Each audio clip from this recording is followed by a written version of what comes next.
Manausap kanimo.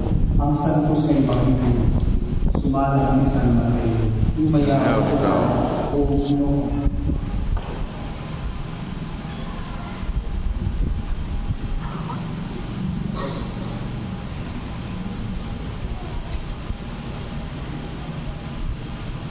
Miingon si Jesus sa iyang mga pinunan.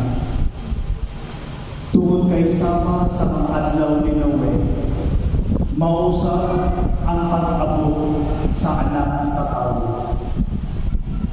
Kay sama ni atong mga adlaw sa wala pa ang luno, nangaon sila o nanginom, nangasawa o ipangasawa.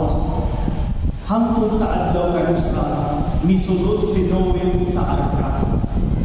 O wala sila mahibalo, hangtod na miabot ang luno, o mibadlas sa tanan. Mausap niya ang pag-abot sa anak sa tao. Unya, adunay duha ka tawo nga atuahan sa umahan, ang usa sa likod ug ang usa mahibilin. Duha ka babae magkaling sa kalingan, ang usa sa likod ug ang usa mahibilin.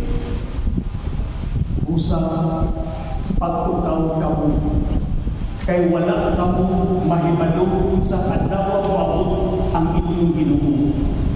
Apan hibaluin ninyo kini nga kung nahibalo pa lamang ang tagbalay sa aknaa sa kagabigon moabot ang kawatan, magtukaw kayo punta siya. O dili mutugot na lungkapon ang iyang panimalay. Tungod dinhi kamusa kinahanglan nga andam. Tungod kay sa tangna nga wala ninyo pangalunga moabot ang anak sa tao.